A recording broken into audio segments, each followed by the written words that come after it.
नमस्कार साथियों, analyser app में आप सभी का स्वागत है। छत्तीसगढ़ करंट अफेयर की अगली क्लास लेकर मैं आपके सामने उपस्थित हुआ हूं, जिसमें आज हम देखेंगे 8 मार्च 2025 से 15 मार्च 2025 तक के जितने भी करंट अफेयर हैं जो एग्जाम की दृष्टि से महत्वपूर्ण हैं, उन सभी का एमसीक्यू और साथ ही डिस्क्रिप्शन। चलिए शुरू करते हैं। सभी समय पे आ जाया कीजिए। अभी जो है 7 बजे डेली क्लासेस हो रही हैं। अगर आप चाहें तो बिल्कुल समय पे जुड़ सकते हैं और अपना आंसर जो है वो कमेंट करके बता सकते हैं। ध्यान रखिएगा, यहाँ पर मैं जो डिस्क्रिप्शन बताऊंगा उनको पॉइंट टू पॉइंट नोट कर सकते हैं। एग्जाम में हो सकता है वहां से प्रश्न पूछे जाएं और पूछा ही जाएगा, क्योंकि करंट अफेयर का क्वेश्चन आना बिल्कुल तय है। चाहे आप जिस भी एग्जाम की तैयारी कर रहे हो जिनमें जो है करंट अफेयर पूछे जाते हैं, उन सभी के लिए इंपॉर्टेंट है। तो आज का पहला प्रश्न कहता है हमारा, देखिए, टेक फेस्ट 2025 में शंकराचार्य इंस्टीट्यूट की किस प्रयोगशाला को देश भर में दूसरा स्थान मिला है? Option A innovation lab, option B research lab, option C idea lab या ऑप्शन डी रोबोटिक्स लैब। बहुत अच्छा प्रश्न है, क्योंकि अभी टेक फेस्ट अर्थात technology and science festival 2025 Kanpur में हुआ था और वहां पर छत्तीसगढ़ के किसी एक लैब को, जो शंकराचार्य इंस्टीट्यूट है, शंकराचार्य इंस्टीट्यूट रायपुर के, सॉरी, भिलाई के एक लैब को जो है वो दूसरा स्थान प्राप्त हुआ है। और वो कौन सा है ये आप सभी को जानना चाहिए। ठीक है, अपना आंसर जो है कमेंट करके बताइए। मैं यहाँ पर बिल्कुल सही आंसर आपको बता देता हूँ। वह जो लैब है वो उसे कहा जाता है idea lab. Option number C बिल्कुल सही है। आइडिया लैब को दूसरा स्थान मिला है। शंकराचार्य इंस्टीट्यूट रायपुर की आइडिया लैब को टेक फेस्ट, ठीक है, शंकराचार्य रायपुर की आइडिया लैब को टेक फेस्ट 2025 में ऑल इंडिया लेवल पर दूसरा स्थान प्राप्त हुआ है। Very very important. इस लैब को भारत सरकार की मदद से 2 साल पहले शुरू किया गया था, जिसका उद्देश्य विज्ञान, तकनीक, इंजीनियरिंग और गणित STEM के क्षेत्र में छात्रों को प्रैक्टिकल और इनोवेटिव सोच के लिए प्रोत्साहित करना था। और ये बहुत अच्छा लैब है, इसीलिए इसे दूसरा स्थान प्राप्त हुआ है साइंस एंड टेक्नोलॉजी फेस्टिवल 2025 में। ठीक है, बिल्कुल। अगर नहीं पता है, एक चीज और नोट कर लीजिए, कहाँ आयोजित किया गया था, तो कानपुर में आयोजित किया गया था। और वहां पर जो है छत्तीसगढ़ के शंकराचार्य इंस्टीट्यूट के आइडिया लैब को दूसरा स्थान दिया गया है। ठीक है, देखते हैं दूसरा क्या कहता है, उसी से संबंधित है। शंकराचार्य इंस्टीट्यूट की टीम द्वारा टेक फेस्ट 2025 में निम्न में से कौन कौन से प्रोजेक्ट प्रदर्शित किए गए? Option A AI based humanised robot, crop detection robot, speed control system, school project kit. Option B है AI software project, option C है मोबाइल ऐप और वेबसाइट डेवलपमेंट, और ऑप्शन डी कहता है रिन्यूएबल एनर्जी से संबंधित उपकरण। अब इस प्रश्न को ध्यान से पढ़िए और ध्यान से अपना उत्तर दीजिएगा। यहाँ पर जो है शंकराचार्य इंस्टीट्यूट के आइडिया लैब को जो दूसरा स्थान मिला है, उन्होंने कौन सा रिसर्च किया है, कौन से क्षेत्र से संबंधित रिसर्च किया है, तो वही पूछा गया प्रश्न में। नहीं पता है तो नोट डाउन कर लीजिए। AI based humanised robot, crop detection robot, speed controller system, school project kit, इतने में काम किया है और इसीलिए इनको दूसरा स्थान मिला है।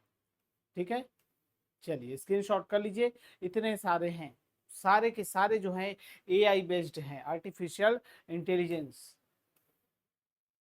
बढ़ते हैं तीसरे प्रश्न की ओर। और हमारा तीसरा प्रश्न बहुत इंपॉर्टेंट है, इसलिए इसको आप नोट डाउन करके जरूर रखिएगा। सभी नोट डाउन कीजिएगा और हाँ, बिल्कुल कमेंट करके बताया कीजिए भाई, कमेंट नहीं करते हैं आप लोग। तीसरा, बस्तर जिलों को शिक्षा के क्षेत्र में उत्कृष्ट प्रदर्शन के लिए किस संस्था द्वारा 3 करोड़ का पुरस्कार प्रदान किया गया है? मानव संसाधन विकास मंत्रालय द्वारा, छत्तीसगढ़ राज्य शिक्षा बोर्ड द्वारा, नीति आयोग द्वारा, या फिर केंद्रीय माध्यमिक शिक्षा बोर्ड द्वारा? बहुत अच्छा प्रश्न है, क्योंकि केंद्रीय स्तर पर बस्तर को सहायता मिली है। ठीक है, 3 करोड़ का पुरस्कार प्रदान किया गया है और वह पुरस्कार जो है नीति आयोग द्वारा दिया गया है। ऑप्शन नंबर सी बिल्कुल सही है। ऐसे ही एग्जाम में पूछा जाएगा तो आप थोड़ा सा कंफ्यूज हो सकते हैं कि क्यों दिया गया है। नीति आयोग ने बस्तर जिलों को शिक्षा में गुणवत्ता सुधार, नवीन शैक्षिक तकनीकों के प्रयोग और शिक्षक छात्र संबंधों की मजबूती के लिए 3 करोड़ रुपए का पुरस्कार जो है प्रदान किया है। यह पुरस्कार आकांक्षी जिलों में शिक्षा व्यवस्था को सुधारने की दिशा में किए गए प्रयासों का राष्ट्रीय स्तर पर सम्मान है। ठीक है, तो नीति आयोग द्वारा दिया गया है, ये चीज आपको ध्यान में रखना है। किसको? बस्तर को। हो सकता है नीति आयोग द्वारा आकांक्षी जिलों के संदर्भ में कौन से जिला को जो है 3 करोड़ रुपए का पुरस्कार प्रदान किया गया है, ऐसा भी पूछ सकता है, घुमा के पूछ सकता है, तो आप दोनों तरीके से याद रखिएगा। ठीक है, चलिए जो लोग नए हैं, जो अभी अभी तैयारी शुरू किए हैं, वो लोग तो बिल्कुल करंट अफेयर देखिए, बिना करंट अफेयर के आपके एग्जाम की अच्छी तैयारी नहीं हो पाएगी। 9 मार्च का देखते हैं प्रश्न क्रमांक चौथा।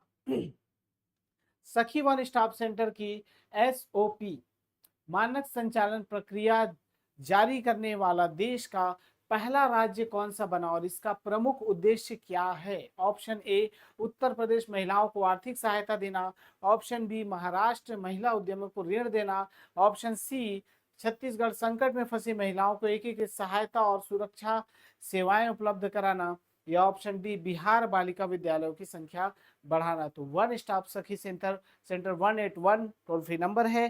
ठीक है, ये जो है छत्तीसगढ़ में संचालित होती है। ऑप्शन नंबर सी बिल्कुल सही होगा। इसका उद्देश्य जो है संकट में फंसी महिलाओं को एकीकृत सहायता और सुरक्षा सेवाएं उपलब्ध कराना। कमेंट किए हैं, बिल्कुल सही सी आंसर कमेंट कर रहे हैं, तो बिल्कुल सही है। मेरे साथ ही साथ आप सभी कमेंट करते जाइएगा। ठीक है, तो वन स्टॉप सखी सेंटर याद रखिएगा, छत्तीसगढ़ पहला राज्य बन गया है। 5वां प्रश्न,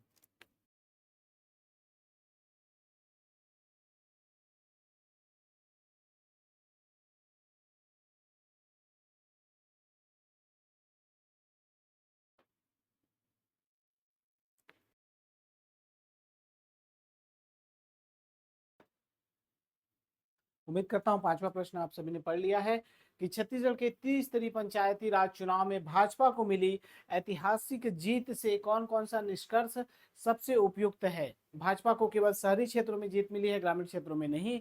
भाजपा को केवल अनुसूचित जनजाति क्षेत्रों में हार का सामना करना पड़ा है। ग्राम स्तर की सत्ता में भाजपा के निर्णायक प्रकरण और भविष्य की नेतृत्व तैयारी की रणनीति स्पष्ट हो गई है।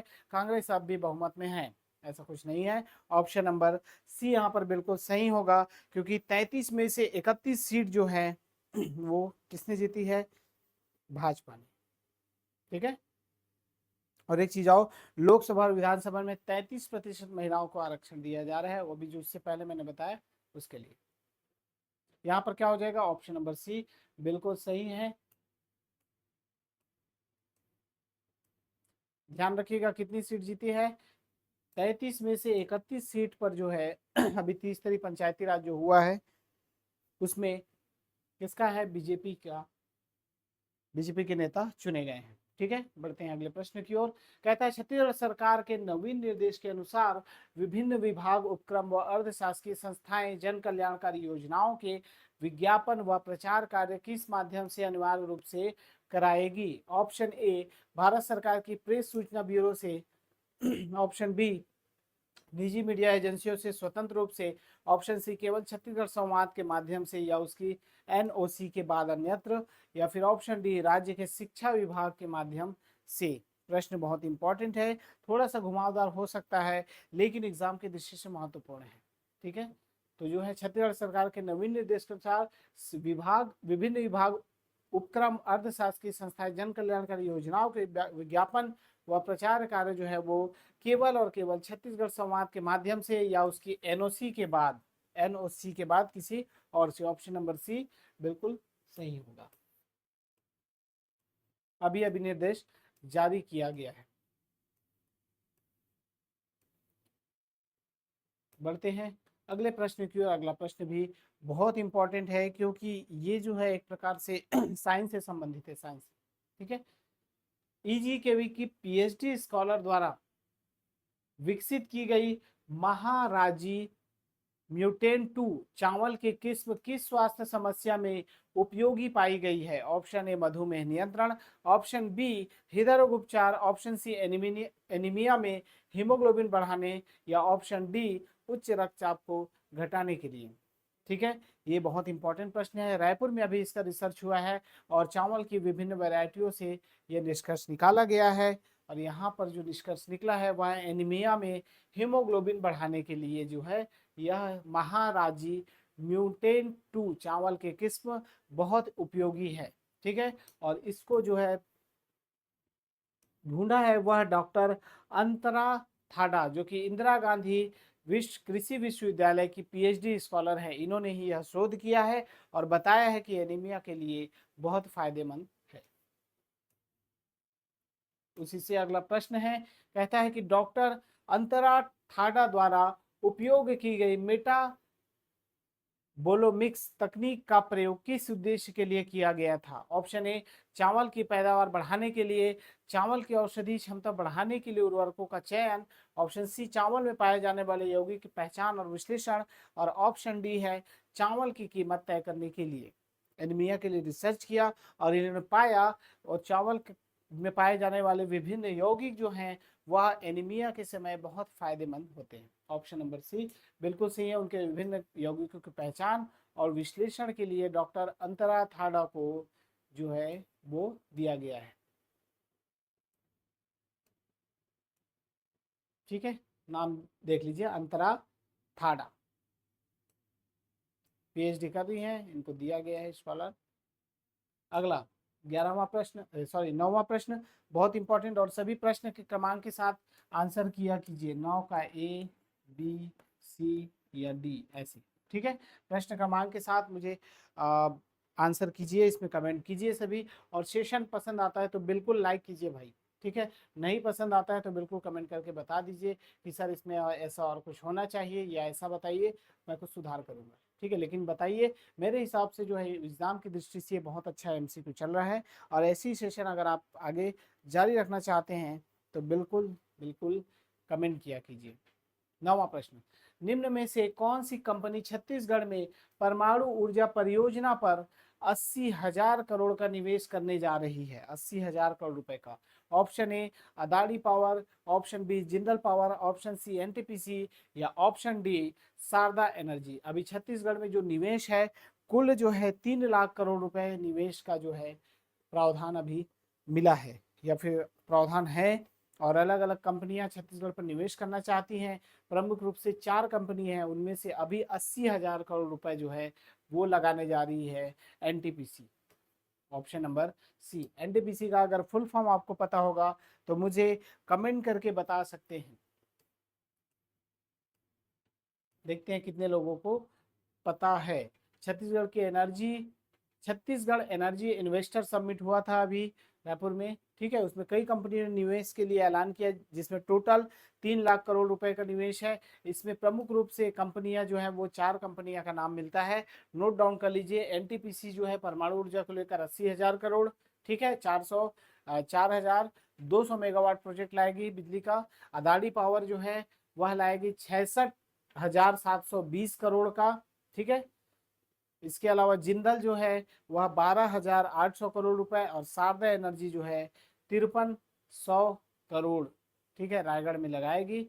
660 मेगावाट का प्लांट, बहुत अच्छा है। इतने सारे निवेश छत्तीसगढ़ में होने वाले हैं, इसका स्क्रीनशॉट करके रखिए, कॉपी में नोट डाउन करके रखिए, कहीं से भी एग्जाम में प्रश्न पूछा जा सकता है।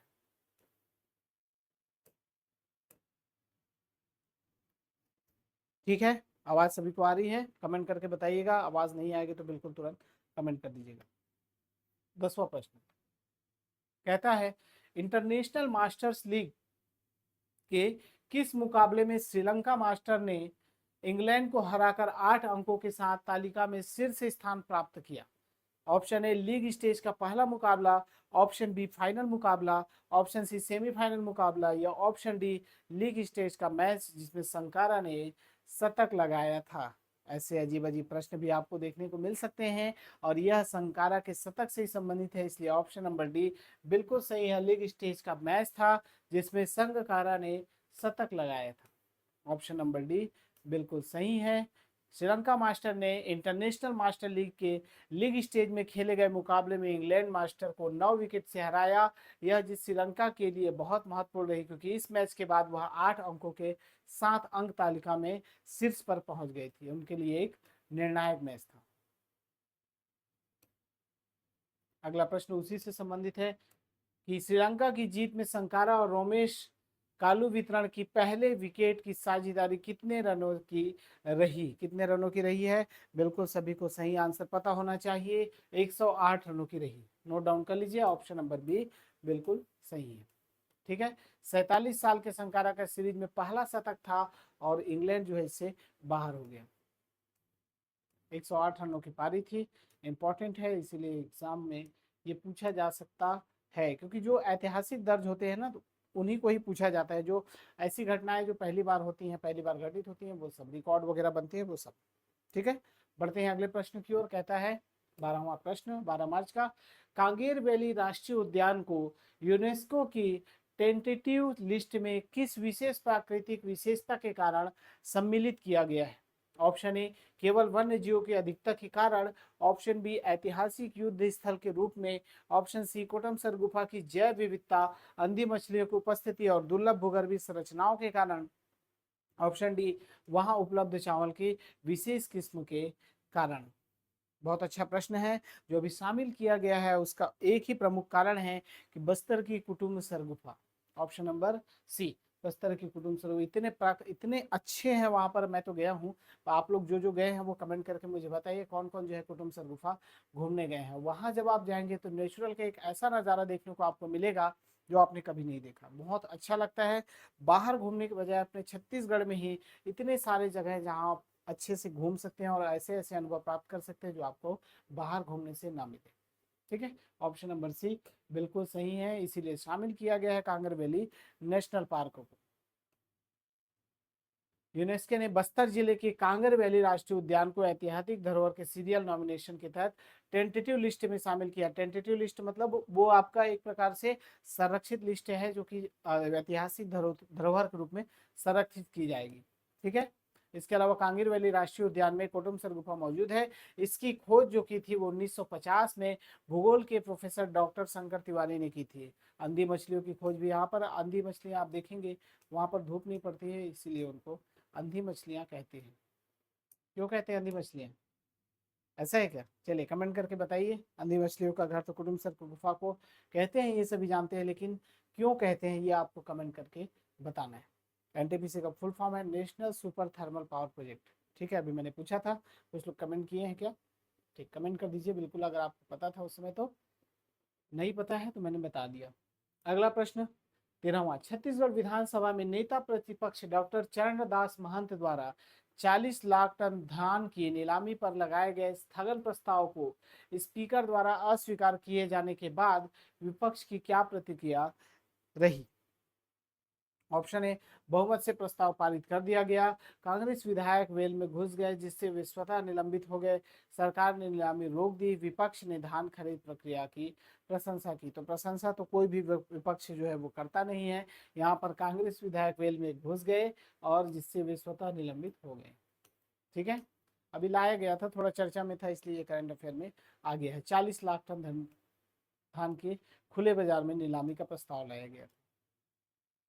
ठीक है, महिला परीक्षक वाले विशेष ध्यान दें इस प्रश्न को, बहुत इंपॉर्टेंट है, इसलिए आप सभी को जरूर पढ़ना है। ठीक है, महिला परीक्षक की तैयारी जारी रखिए, जो भी महिला परीक्षक वाले हैं, क्योंकि उनकी भी वैकेंसी जो है इस साल के अंत में देखने को मिल सकती है। ठीक है, 14वां, महिला एवं बाल विकास मंत्री लक्ष्मी राजवाड़े ने विधानसभा में किस योजना के लाभार्थियों को दोबारा जोड़ने और योजना का विस्तार करने की बात कही है? ऑप्शन ए बेटी बचाओ बेटी पढ़ाओ योजना, ऑप्शन बी मुख्यमंत्री कन्या विवाह योजना, ऑप्शन सी महतारी वंदन योजना या प्रधानमंत्री मातृत्व वंदन योजना। ठीक है, तो अभी जो चर्चा में रही है महतारी वंदन योजना, उसको ये विस्तार करने की योजना बनाई जा रही है। ऑप्शन नंबर सी बिल्कुल सही हो जाएगा। कौन है? श्रीमती मंत्री जो है अभी महिला एवं बाल विकास मंत्री लक्ष्मी राजवाड़े जी, इसको नोट डाउन करके रख लीजिए, इंपॉर्टेंट है। और विस्तार होगा तो अभी उसमें योजनाओं में और कुछ प्रावधान में बदलाव हो सकता है, लेकिन जो है जिनको लाभ नहीं मिल पा रहे वो लोग भी लाभ ले सकते हैं, जो लोग छूट गए होंगे। 15वां, छत्तीसगढ़ कैबिनेट द्वारा हाल ही में मंजूर की गई नक्सलवादी आत्मसमर्पण पीड़ित राहत एवं पुनर्वास नीति 2025 का मुख्य उद्देश्य जो है क्या है? ऑप्शन ए माओवादी कैदियों को आजाद करना, ऑप्शन बी नक्सलवाद प्रभावित क्षेत्रों में सैनिकों की संख्या बढ़ाना, ऑप्शन सी आत्मसमर्पण करने वाले माओवादियों को आर्थिक सहायता, पुनर्वास, शिक्षा, रोजगार और सुरक्षा प्रदान करना, या ऑप्शन डी केवल पुलिस बल को अत्याधुनिक हथियार देना। तो ऐसा तो कुछ नहीं है, इसका एक ही प्रमुख कारण है, जो आदिवासियों के आदिवासियों को आगे बढ़ा सके, नक्सलाइट कम हो। ठीक है, जो आदिवासी जो है नक्सलाइट बन गए हैं, नक्सल हो गए हैं, उनको नक्सलाइट से बाहर निकाल के उनका विकास करना। इसीलिए जो है सबसे पहले जो जो नक्सलवाद को छोड़कर सामने आए हैं, आत्मसमर्पण किए हैं, उनके लिए तुरंत आवास की योजना हमारे माननीय सीएम जी ने की है। ठीक है, उनकी पहली किस्त तुरंत जारी की गई 40,000 का जो होता है। तो यहाँ पर ऑप्शन नंबर सी बिल्कुल सही है।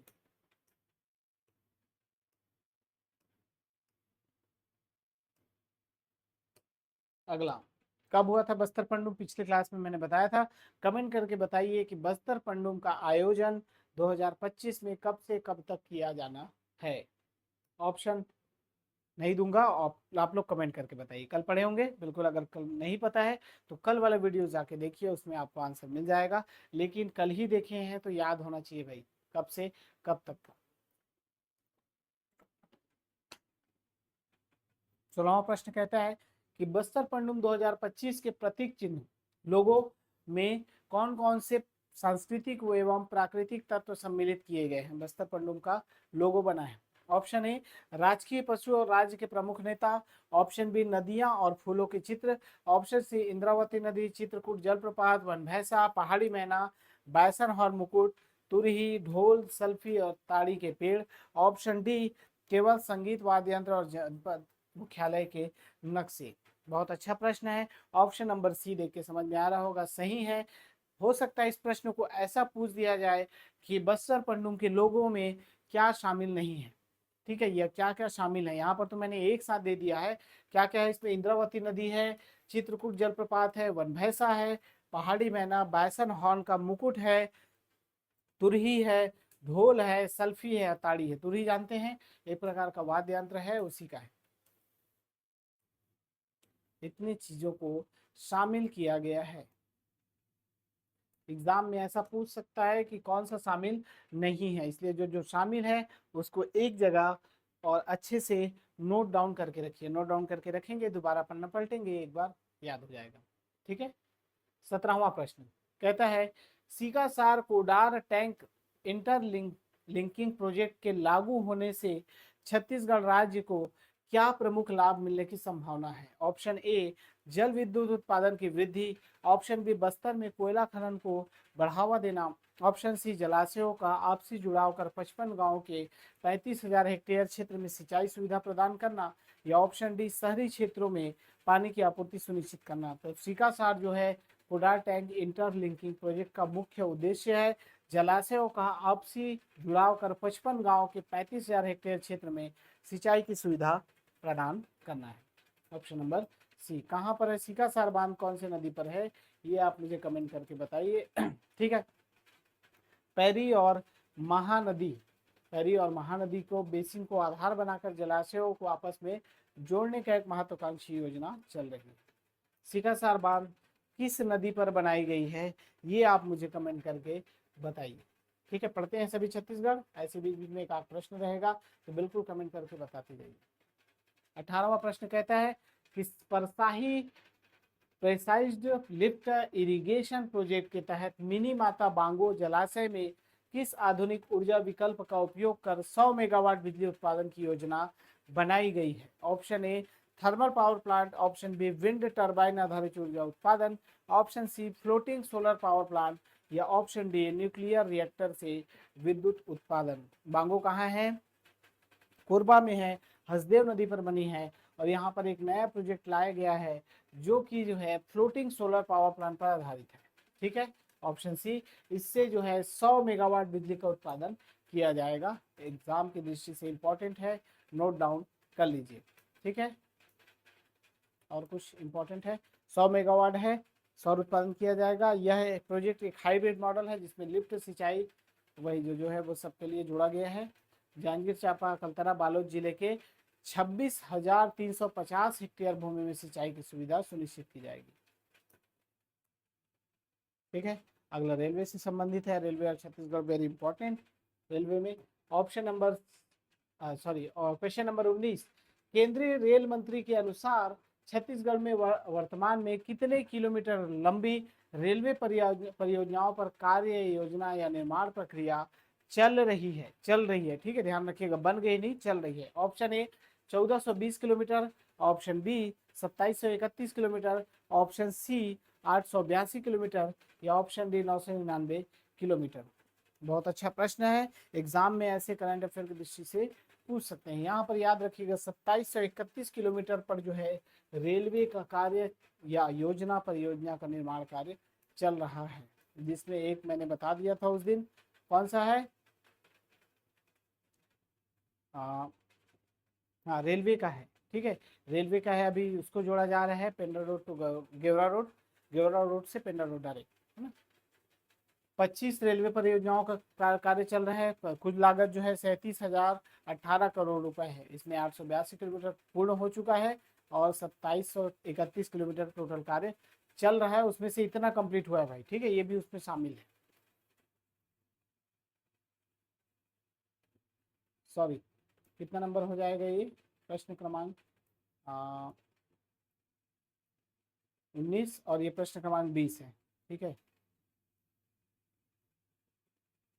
नंबरिंग में शायद गड़बड़ हो गया होगा, ये प्रश्न क्रमांक 20 हो जाएगा, ठीक है, प्रश्न क्रमांक 20 करके आंसर दीजिएगा। कहता है कि गरियाबंद जिले के किन क्षेत्रों में फ्लोराइड युक्त पानी के कारण लोगों में डेंटल और स्केलेटल फ्लोरोसिस जैसी समस्याएं देखी गई हैं।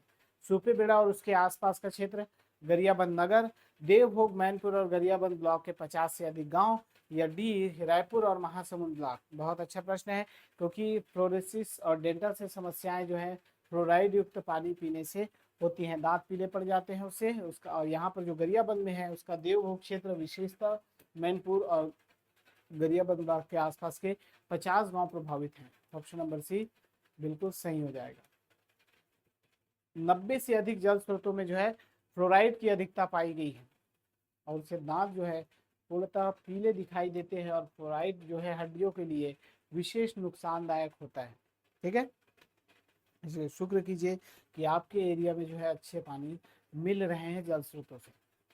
21वां प्रश्न कहता है फ्लोराइड संकट से निपटने के लिए लगाए गए रिमूवेबल प्लांटों के बावजूद लोगों को लाभ न मिलने का प्रमुख कारण क्या बताया जा रहा है। ऑप्शन ए तकनीकी खराबी और बिजली की समस्या, ऑप्शन बी ग्रामीणों द्वारा जल का अधिक मात्रा में उपयोग, ऑप्शन सी जागरूकता की कमी और प्लांटों का सही उपयोग न किया जाना, ऑप्शन डी प्लांटों की संख्या अधिक होने के कारण निगरानी में समस्या। वहां पर फ्लोराइड फैलने का मुख्य कारण है जागरूकता की कमी और प्लांटों का सही उपयोग न किया जाना, जिसके वजह से ये समस्याएं वहां पर देखने को मिल रही है, ठीक है। उस गांव में लगभग 6 करोड़ की लागत से जो है वहां पर जो है फिल्टर करने की मशीन लगाई गई है, लेकिन फिर भी फायदा नहीं हो पा रहे हैं, क्यों, क्योंकि वहां पर जागरूकता की कमी है, ठीक है। तो 8 मार्च से 15 मार्च तक के करंट अफेयर जितने भी इंपॉर्टेंट वो आपको करा दिए गए हैं। ध्यान रखिएगा, डेली शाम को आ रही है क्लासेस, समय पे सभी आ जाया कीजिए और अपना आंसर जो है एक एक करके कमेंट कीजिएगा, ठीक है। सेशन कैसा लगा जरूर कमेंट करके मुझे बताइएगा, ताकि आगे भी जारी रहे, ठीक है। मिलते हैं अगले वीडियो में, तब तक के लिए नमस्कार, जय हिंद।